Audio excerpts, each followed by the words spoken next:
श्रीमद्भागवत नवम स्कंध द्वितीय अध्याय मनुपुत्रंक वंश कथा द्वितीय अध्याय व्यवस्था। श्रीशुकवाच सुदुम्न श्राद्ध देव बोला तप करणे बने गला पछे छाड़िला निज तनु ता शुणी वैवस्वत मनु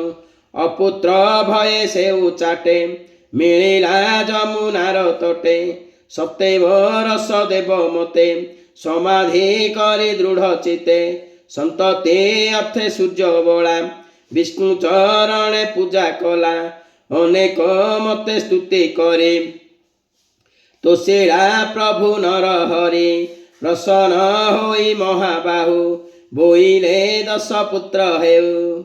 इक्ष्वाकु आदि 10 पुत्रे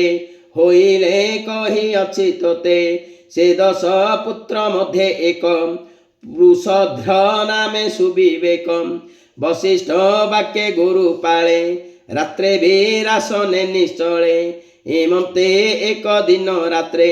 मेघ अंधार वृष्टिपाते जंतुक घोर निद्रा काले शार्दूल मिलिला गोकुले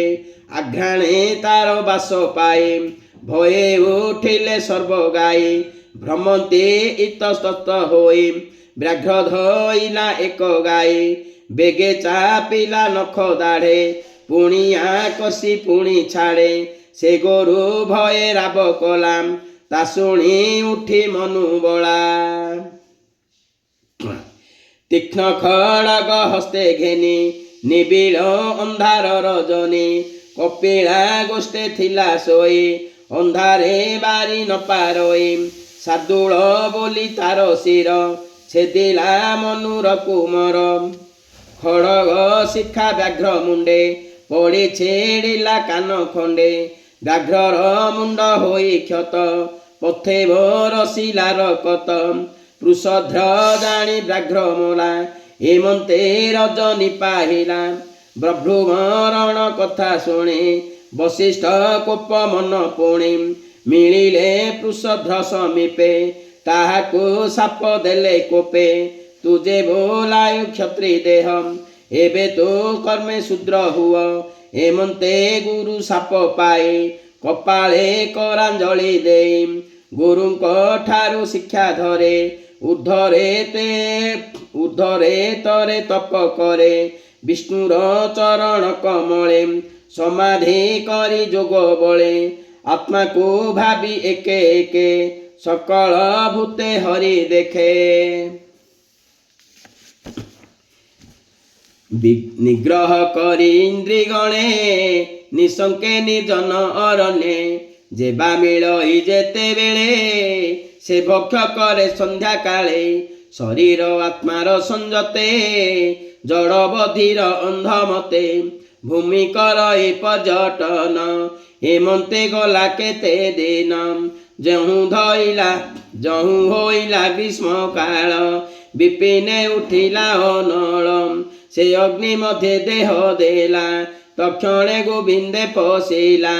ता देखी तार सान भाई विषयार से नरसई राजे विसर्जी बंधु मेले पशिला अरण्य गहले निरते नारायण पादे भक्ति कला अप्रमादे अंते पशिला हरि ठारे किशोर बयस कालरे करु सतहु जेते सुत राजा होइले बलवंत स्वभावे ब्रह्मण्य धार्मिक निरते विष्णुर सेवक उत्तरा पथे होई राजा धर्मे पालिले जन प्रजा धृष्टरु धाष्ट्र क्षत्रे होए से न पड़िला माया मोहे निरते ज्ञान भावे जाणी पूजिला प्रभु चक्र पाणी हरि भक्ति भाव भोले बसिला समाधि निश्चले नुगर पुत्र जे सुमति पुत्र भूत ज्योति बसु जे तार संतति स्वधर्मे पालई से खेती प्रतीक बसु तहि जात ओघवान नामे ता सुत ताहार कन्या उघवते ସୁଦର୍ଶନ ତାର ପତେ ନରିଶନ୍ତର ଦେବ ନନ୍ଦନ ନାମ ତାହାର ଚିତ୍ରସେନ ଚିତ୍ରସେନର ପୁତ୍ର ରକ୍ଷ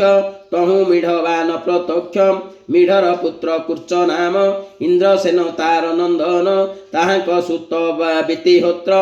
ତାତହୁଁ ସତ୍ୟ ଶ୍ରବା ଜାତ ଉରୁ ଶ୍ରବା ତାହାଙ୍କ ସୁତ ତାତହୁଁ ଜାତ ଦେବବ୍ରତ ଅଗ୍ନିବେଶ ତାଙ୍କ ସନ୍ତତେ ତାତହୁଁ ଅଗ୍ନି ଉତପତେ ଅଗ୍ନିବେଶଙ୍କ ଦୁଇ ନାମ ଯେ ଜାତୁ କର୍ଣ୍ଣ ଯେ କାନୀନ ଏ ଦୁଇ ନାମେ ମହାରୁଷି ଜଗତ ମଧ୍ୟରେ ସଦା ଘୋଷେ ତାତହୁଁ ଅଗ୍ନିବେଶାୟନ ନାମରେ ବ୍ରହ୍ମ କୂଳ ଜନ୍ମ ଦିଷ୍ଟ ବଂଶର କଥା ମାନ ଏବେ ତୁ ଶୁଣ ହୋ ରାଜନ ନାଭାଗୋ ନାମେ ଦିଷ୍ଟ ସୁତ କର୍ମେ ସେ ବୈଶ୍ୟ ଜାତି ପ୍ରାପ୍ତ ତାହାର ସୁତ ଭଲନ୍ଦନ ବଛ ପ୍ରୀତି ତାର ନନ୍ଦନ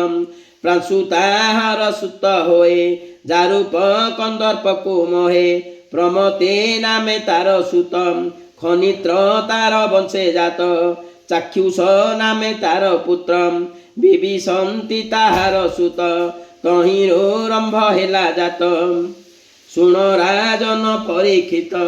ଖନି ନେତ୍ର ତାର ବାଳକ ଥିଲା ଯେ ପରମ ଧାର୍ମିକ ତାହାର ସୁତ କରନ୍ଦମ ତାତହୁଁ ଅବିକ୍ଷିତ ଜନ୍ମ ମରୁତ ତାହାର ସନ୍ତତେ ସେ ଭୂମି ମଧ୍ୟ ଚକ୍ରବର୍ତ୍ତୀ ସବତ ଅଙ୍ଗିରାର ବୋଳା ଯାହାର ଜାଗ କରାଇଲା ସେ ଯୋଗେ ସର୍ବଦେବେ ଆସେ ନିତ୍ୟ ଯଜ୍ଞକୁ ପରସଞ୍ଚି ବୋଲନ୍ତି ଯଜ୍ଞ ପାତ୍ରେ ଚାହିଁ ହେମନ୍ତ ଦେଖିଲା ତ ନାହିଁ ହିରଣ୍ୟମୟ ବସ୍ତୁ ଦେଖି ରସ ଭୋଜନେ ହୋଇ ସୁଖେ ଇନ୍ଦ୍ର ମାତିଲେ ସୋମ ଖାଏ ବିପ୍ରେ ମାତିଲେ ଦାନ ପାଏ ଯାର ସଭାରେ ବିଶ୍ବେ ଦେବା ବାୟୁ ସಮೇତ କଲେ ସେବା ମରୁତ ସୁତ ଦମ ନାମ ଜଗତ ରୂପ ଦେଖେ ସମ ରାଜବର୍ଦ୍ଧନ ତାନନ୍ଦନ ତାର ସୁଧୃତି ଅନୁପମ ସୁଧୃତି କୁମାର ସୌଧୃତେ ନର ନାମରେ ସେଉ ଖ୍ୟାତେ କେବଳ ତାହାର ନନ୍ଦନ ତାହାର ପୁତ୍ର ବନ୍ଧୁମାନ ତାର କୁମାର ବେଗବାନ ବନ୍ଧୁ ସେ ତାହାର ନନ୍ଦନ ତାର ତନୁଜ ତୃଣ ବିନ୍ଦୁ ତାରୂପେ ପଟାନ୍ତର ହିନ୍ଦୁ ତାହାର ପତ୍ନୀ ଅଳମ୍ଭୂଷା ଅପ୍ସରା ଗଣେ ସେ ପ୍ରଶଂସା ତା ଗର୍ଭେ ଇଡ଼ ବିଡ଼ା ଜାତ ବିଶ୍ରବା ମୁନି ଯାର କାନ୍ତ ବିଶ୍ରବା ଇଡ଼ ବିଡ଼ା ଗର୍ଭେ କୁବେର ଉପୁଜିଲେ ଭାବେ ସେ ମୁନି ଯୋଗେଶ୍ୱର ଭୋଳା ଆନନ୍ଦେ ପୁତ୍ରେ ଶିକ୍ଷା ଦେଲା ତୃଣବିନ୍ଦୁର ପୁତ୍ର ଗଣ ଏବେ ତାହାଙ୍କ ନାମ ଶୁଣ ବିଶାଳ ଶୂନ୍ୟ ବନ୍ଧୁ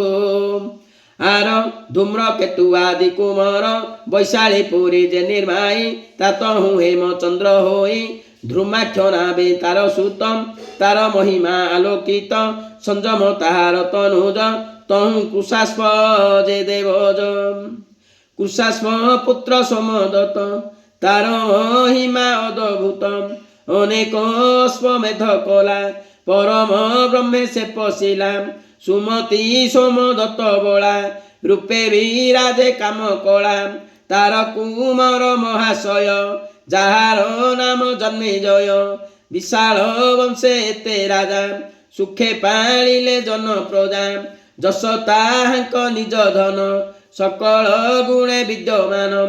ଏମନ୍ତେ କହିଲି ମୁଁ ତୋତେ ତୋ ଆଗେ ବଂଶାନୁଚରିତେ ଏହା ଯେ ଶୁଣନ୍ତି ଗୁଣନ୍ତେ ଅପୁତ୍ରେ ସୁପୁତ୍ର ଲଭନ୍ତେ କମଳା ରହେ ତା ଭୁବନେ ଯଶ ବଢ଼ଇ ଦିନେ ଦିନେ ବୋଲଇ ଦାସ ଜଗନ୍ନାଥ